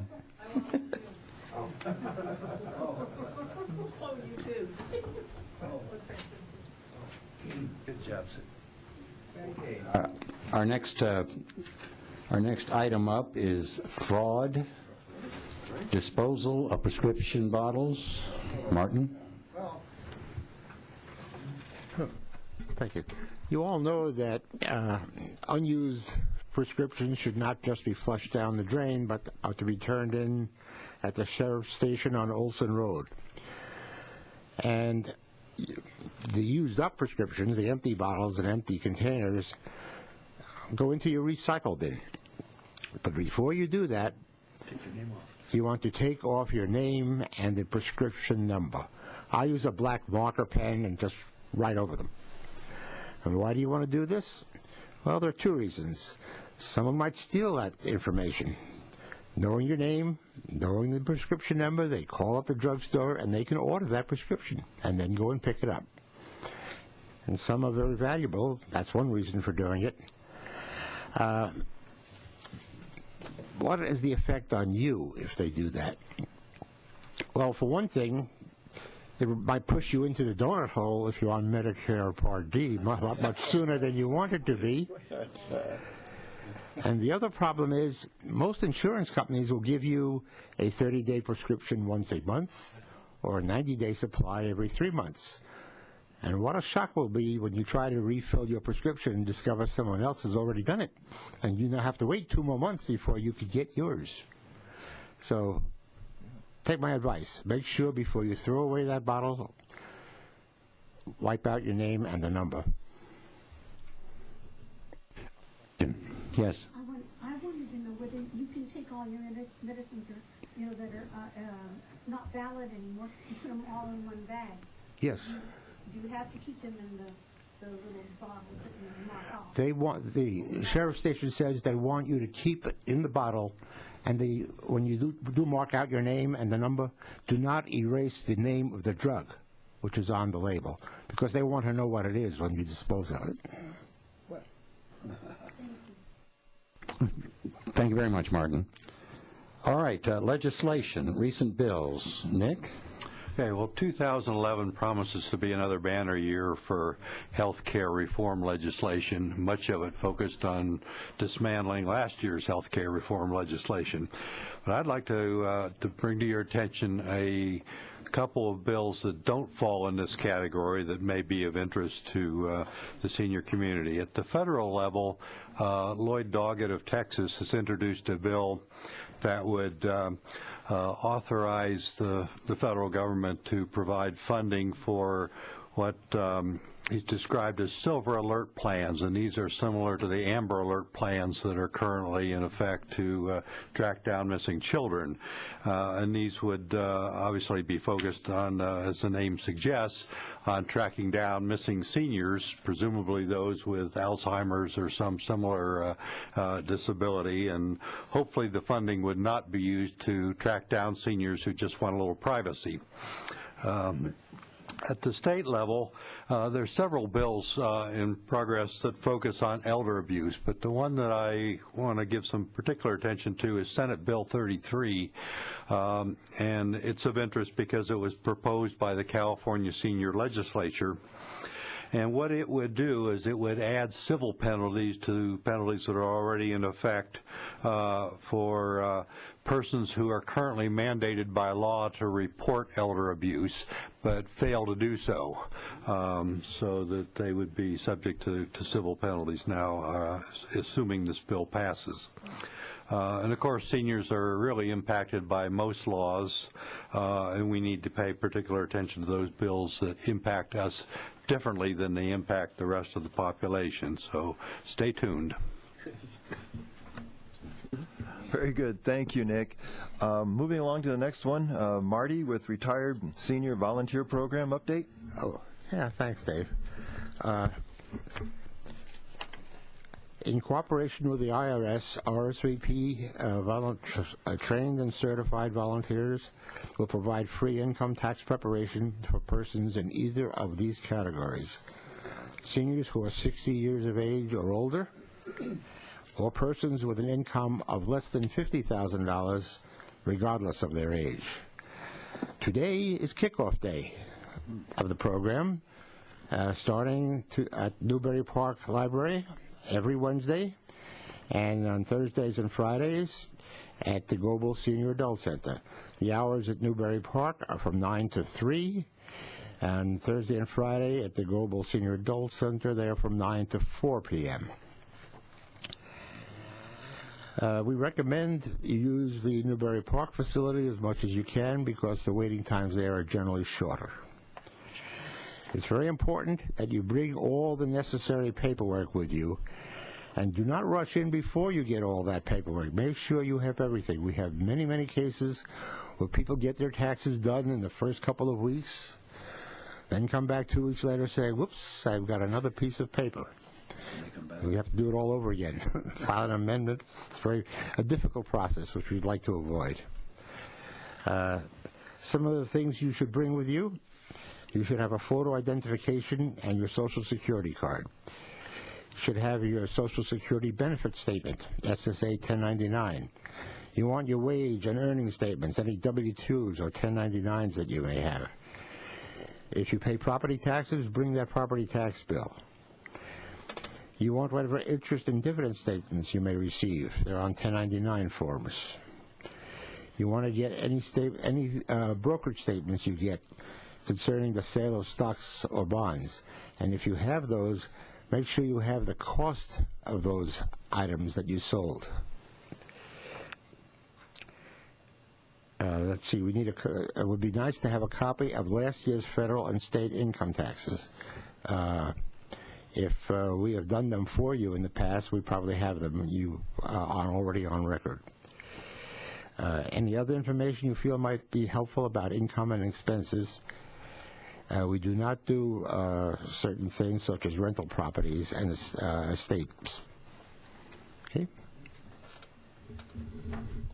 Thank you, Marty. I hope that didn't steal too much of Andrea's taxing thunder. She has a lot. Do you think she has anything else to say besides taxes? All right, let's find out, folks. Andrea. Well, I just thought I'd follow up with some of the fraud and the medicine stuff. We do have bags for those who can't get to the sheriff's department in which they can mail their medicines in. We still have a few Sharps containers left as well. They can also contact Francine if they can't make it to the down to the sheriff's station to deposit of their medicine. Now, mind you, sheriff's station is just medicine and bottles. You can also do the liquid. We get asked that as well. They will take the liquid as well as pills. Sharps have to go to the hospital, or there's a community group down on Thousand Oaks Boulevard, and we have the address for that. I don't have it on me, though. That will take the Sharps. So if you're giving an animal shots or insulin, or yourself or anybody else, and you need to get rid of those needles, there's a place to do that. So, and yes, just mark out your name and mark out your phone number, leave the drug listed there on those bottles. Also, that kind of just lends back into, I'll follow up with the income tax assistance. It is for those 60 years and older, or if you qualify, doesn't matter your age, if you make $50,000 or less. Then you can come to either the Newbury Park Library on Wednesdays or the Goebel Center on Thursdays and Fridays. So tomorrow will be the first day for Goebel Center tomorrow. And we are open from 9 to 4 on Thursdays and Fridays at the Goebel Center for the income taxes. You don't need to flood the center first thing in the morning, because everybody they think that they can be there at 7:30 waiting for the doors to open at 8:30 to be there when so you don't need to do that. Just come on in, get a cup of coffee, filter yourself in and out through the day, because the afternoons are a little slower. So we do try to promote the afternoons and not have all 50 of you show up early in the morning. So that will help us out greatly. Trickle yourself through. Good things that are coming up. We've got tonight our Professors and Pastries. It's the role of women in classical anthems with our professor from Channel Islands. And this coming Saturday, this is really fun. It's a whole day event there from noon to 4. It's a sustainable landscaping workshop. So the Ventura County Master Gardeners are going to do a workshop on conserving water, landfill reduction, soil nutrition, creating and protecting wildlife habitat and whatnot. They will have light refreshments. You can bring some of your own munchies as well. They do say bring a bottle of water for yourself, and one that you can refill, because I think they will have possible jugs of water, so you can refill your water bottle. So make sure it's one that you can refill. We're doing financial safety in the golden years. That kind of followed up with today's, and then what else is going on? So becoming a diligent consumer to avoid and identify financial scams. Adults and caretakers will learn about the recent scams, how to avoid them, steps if you've been a victim, definitions of elder abuse, and how to report it and more. So this is a whole nice seminar rolled into one. That's going to be this coming Monday on the 7th from 1:30 to 3. doing a big fundraiser for the Global Center, so part of the monies will go to our nonprofit commission, and the other part will help support our Marquee Cafe, our lunch program. So we are doing American Book Drive fundraiser. So bring in gently used hardbacks, paperback books. They'll even take CDs and DVDs, no VHS. They do not want periodicals or encyclopedias either. If it's a textbook, it needs to be under 8 years old.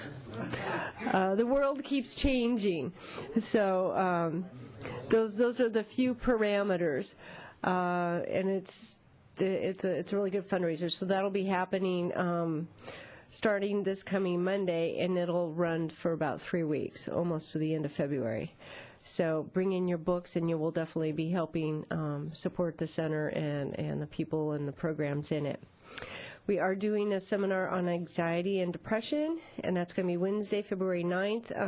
Dr. Jonathan Brower is going to present some causes of anxiety and depression and how you can start to recognize it yourself, and some self-help things that you can do, and also when you might need to really seek a professional if it gets to that point. So be a very interesting topic, and that'll be on the 9th from 3:30 to 4:30. And then we are definitely through the transportation services, we are having an information and training for the public bus. So if you want to learn about the public bus, the ADA paratransit, dial-a-ride options, all throughout Thousand Oaks, come on Monday, February 14th, Valentine's Day. And that'll be from 9:30 to 10:45. And just give us a call to reserve a space so we don't outgrow the room that we were putting that in. I'll give the phone number towards the end here. So if you want to learn all about how you can use the stuff that's here to get yourself out and about and save gas, or get yourself out and about because you don't drive anymore, be a good way to do that.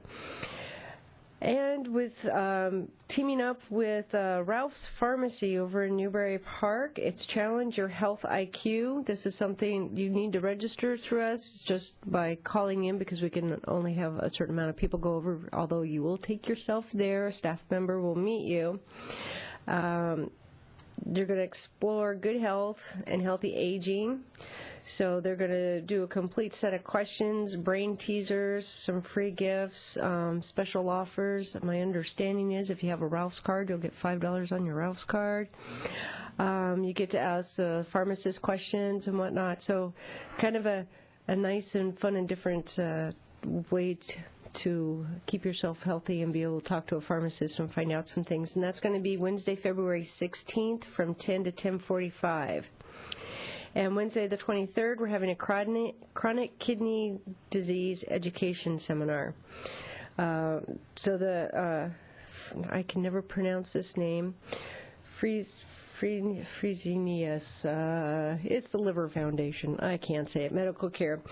They're going to educate on kidney diseases, innovative dialysis, and there's more than what people think about kidney disease being a chronic alcoholic. There's a whole bunch of other things going on. So there's all different ways for therapies and products and whatnot. So that's going to be the 23rd from 3:30 to 5. And just to boost for coming up, so it can be in the back of your head, our stamp club is going to be doing its annual youth stamp day, and it's going to be their 10th one, and that'll be towards the end of March, Saturday, March 26th. And it's for the kids, and it's free, and it's 12:30 to 3 p.m. at the center. So that's going to be a really fun one. We also have started up an acting workshop. So that's a newer one. It's the last couple weeks, and it's on Thursdays from 6:30 to 8:30, and it's free, and it's for all levels, beginning through advanced. So you can do scene study, character development. Maybe you're going for auditions. You want to brush up on audition techniques or improv, or you want to be evaluated on how, what you think you're doing versus what you might really look like you're doing. So they will definitely evaluate and give you some individual attention. It's been a fun program. There's been about 4 to 7 people in it, so it's starting to slowly grow. But like I said, it just started off. And I think that's pretty much all I have. Any questions? Thank you very much, Andrea. All right. Agenda item number 8, special events and program announcements. I'll start off by announcing that our March program is going to be, we're putting it together with the Camarillo Healthcare District, and the theme of next month's program is Caring for the Caregiver. It ought to be a very, very good show, so we invite you to attend. Any other special announcements or events? Gene? Yes, I just noticed that Ron Schmidt is with us today. He's the chairman of the president, actually, excuse that expression, the president of the Goebel Senior Center Commission. And this is the time of year when vacancies are present on the commission and nominations are in order. If you'd like to join the commission, there are, I believe, at the Goebel Center, we have... I'll finish you off. How's this? Yes, I want a whole bunch of people to apply. We have a total of 8 spots, technically, because we have 5 of our commissioners' terms are coming up, and we also have 3 other vacancies. So technically, there's 8 spots. Those commissioners whose time is up for their term, they have the option to reapply as well. You can get forms at Canelo Recreation Park District at 403 West Hillcrest, or you can pick them up at the Goebel Senior Adult Center, and they're due by 5 p.m. next Friday, the 11th. And it's an exciting group, so you get to have 14 more friends if you're on there, plus host of staff. And monthly meeting it usually runs about an hour, hour and a half. And then there are other committees. So you do end up donating some wonderful time to a wonderful cause, about 5 to 10 hours a month max usually. You get to work on special events and fundraise and have 14 more friends. That you get the opportunity to hang with 3 of the Council on Aging members, and what could be cooler than that? There are 3 of us on the commission, and we do encourage you to apply. All right. Any other, Nick? I'd like to announce that on January 26th, I became a grandfather for the second time. I have a new granddaughter whose name is Altana Nicole Fotheringham, and as my wife said, she's going to need both sides of the paper to sign her name. Congratulations. Anyone else? Let me put this under the program portion of it. What comes to mind when you hear Opus 29, Conducting Dreams? Oh, I don't know. Time's up. It's the Thousand Oaks Philharmonic season is starting up again. And the first performance will be this Sunday, the 6th, at the Civics Art Plaza. And there's special rates for the 3 performances for seniors. So if you want to hear a little bit about what some of the youngsters are doing, as well as some of the folks who have been with the Philharmonic for a while, I encourage you to go there on this Sunday and hear the one performance, and there'll be 2 other ones. Where is it again? Thousand Oaks Civic Arts Plaza this Sunday, 2:30. Most of you probably don't know that Cal Lutheran has a brand new organist, and he's going to give his introductory recital on, wait for it, Super Bowl Sunday. So ladies, in particular, if you want to go over there at 2 o'clock in the afternoon at Samuelson Chapel, there's plenty of parking near the chapel or just a little bit away. And this is a fine young organist. He's revitalizing the Cal program. Wonderful Steiner Rec organ, a beautiful facility. It's a good way to get back at your spouse for watching football. Yeah. 2 o'clock.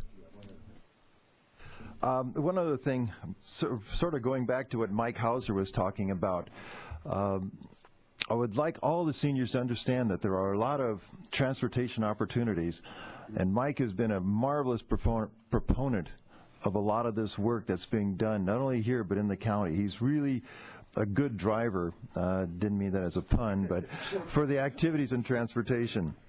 But do take advantage of this reservations. The computerized system is working out now, and it really is a benefit to have reservations.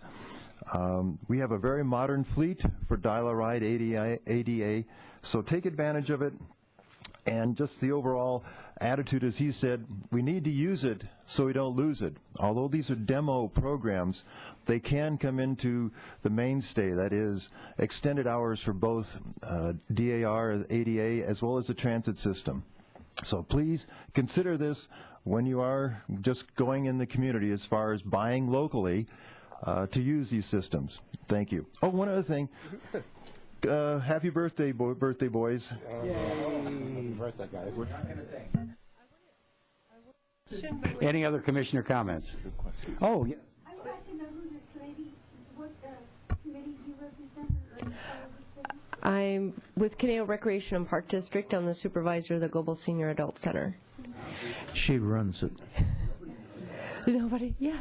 I wanted to add on about the dial-a-ride, because I had some people ask me this yesterday, so it made me think of it. They're like, well, how can I get my dial-a-ride card if I can't get there?